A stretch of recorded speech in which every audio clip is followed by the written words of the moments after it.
Tears as fire guts Ginger's Madivani market.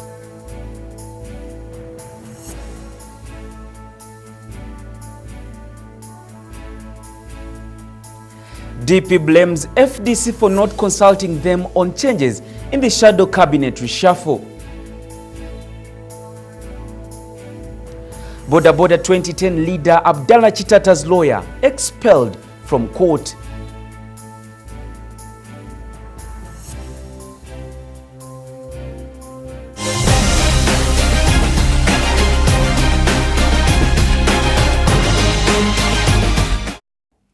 Hello, we are glad you could join us tonight. My name is Denis Woniala. Welcome to PM Live. It's now time for news, and we start off with our first story where property worth millions of shillings has perished in a fire that gutted Ginger Market last night. By press time, the cause of the fire had not yet been fully established, though it's suspected to have been sparked off by electrical appliances which had not been switched off. We have the details. It was a state of agony as traders lost their merchandise worth millions of shillings to a fire that gutted Madivani Market in Jinja. About 100 kiosks that house several retail shops, restaurants and other wooden residential makeshift structures were burnt. Eyewitnesses say the fire started at around 2 a.m. in the wee hours of the morning, and it is suspected to have been sparked off by electrical appliances. Meter box ebaddawe so kati gutandikiddeawo besaawa 8 kitono bankubira isimu kozi nsula wanyange ati akatale kagemye omuliro. The seemingly frustrated traders, however, condemned the fire brigade for arriving late at the scene, yet they were informed on time. The affected traders have appealed to government and Good Samaritans to rescue them financially, since they are now left in a dilemma, having lost all their merchandise.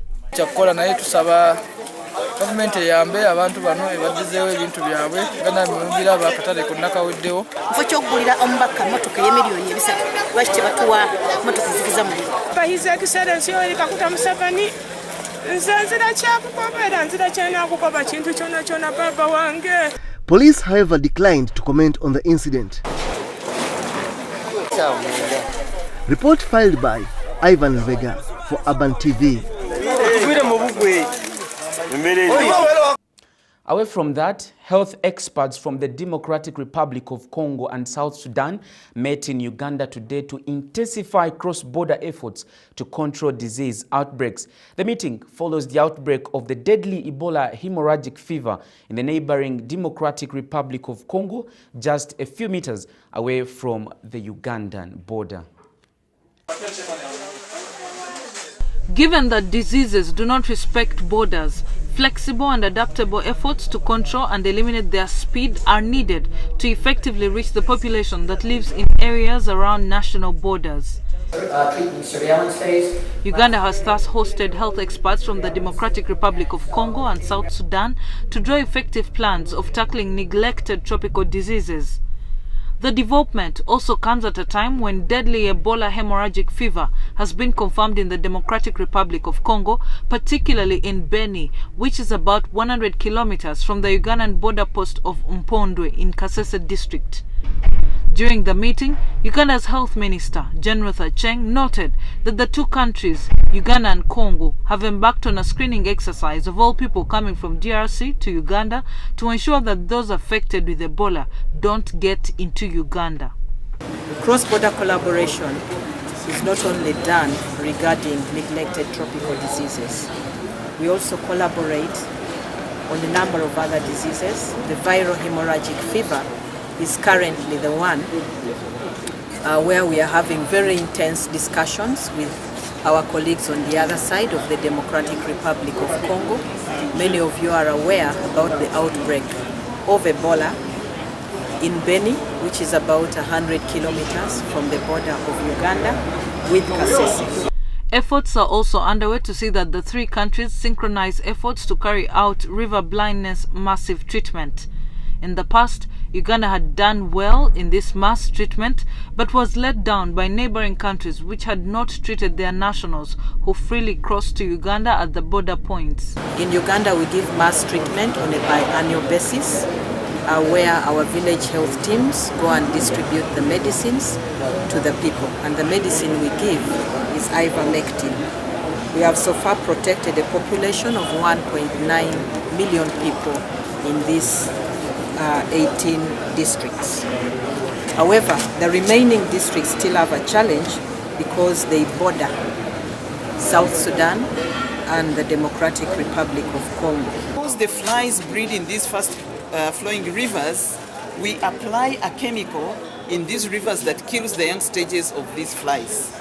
We have been doing this in rivers within all inland rivers in Uganda, but we have not yet succeeded in applying those chemicals in rivers that cross through DRC, Congo, and South Sudan. Uganda's target is to eliminate river blindness disease out of the country by 2020. This report was filed by Juliet Namoya for Urban TV. Now, Forum for Democratic Change leadership remains undecided on the exact opinions to give for the forthcoming national dialogue. This has come out clear today during their meeting with the Interreligious Council of Uganda and the Elders Forum, which was meant to seek their views about the dialogue. FDC Party President Patrick Amuriat-Oboy has asked for a one-month time frame to consult FDC members on issues they want to be considered. Following the February 2016 general elections and the political impasse that ensued, the Interreligious Council of Uganda, together with the Elders Forum, felt it prudent to engage consultations with stakeholders to convene a national dialogue.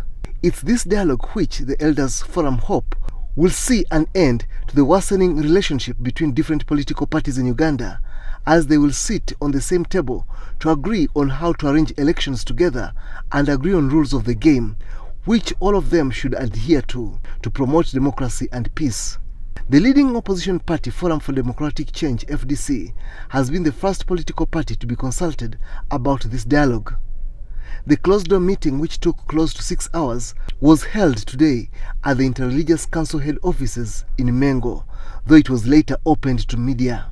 We made the point on which we gave you a paper. Discuss that with our guests. They, of course, got some of these documents in this morning, so they were able to respond. The FDC party president, however, asked for 1 month for the party to give its position, citing absence of documentation about the matter at the moment. Understanding the environment under which we have held this discussion, the concerns that we raise, which are really the concerns of Ugandans, will be incorporated not only in the process, but also what needs to be discussed during this Uganda National Dialogue. But the party national chairperson, Waswa Birigwa, pointed out 4 conditions that they want the national dialogue to ride on. These include a neutral person to moderate it, its agenda, it has to be driven towards a transitional government, and the guarantee to respect its outcomes. We have to agree on how are we going to do it. We need a guarantee that everything that we have agreed on will be implemented by both sides. For us, as far as we're concerned as a country, we say if this is resolved, then we go into what we call a transitional government. Not a unity government, but a transitional government. All political parties are to be consulted, and later a date to be set for the national dialogue. This report has been filed by Juliet Namoya for Urban TV. Now, away from that, the Democratic Party has dragged itself into the mess surrounding changes in the opposition leadership in Parliament. Forum for Democratic Change President Patrick Amuriat-Oboy appointed Mukono Municipality Member of Parliament Betty Namboze in the new shadow cabinet without consulting the Democratic Party. Betty Namboze is one of the Democratic Party legislators who are believed not to be in good terms with the party president, Norbert Mao, and she is a known long-time ally to FDC strongman, Dr. Warren Kizza Besigye. Addressing the media at the party headquarters, DP Secretary General Dr. Gerard Siranda expressed discontent on why the FDC leadership didn't consult his party before appointing its member. And positions like this should be seen as a reflection for people to offer leadership. Our only concern is about the consultations. We know that General Muntu did some consultations when they were appointing some people. Dr. Siranda further asked the opposition forces not to allow the changes in parliament to divide them. We should have not heard from the news. It's a courtesy. We have no destiny. That's why we have congratulated the Honorable Beta Warrior-Chan. And all we are saying is that we should not be fragmented into small squabbles. This is not the first time the changes in the opposition leadership in parliament create anxiety among the opposition legislators and the public, as the appointing authorities either get to be accused of incompetence or politically witch-hunting their opponents.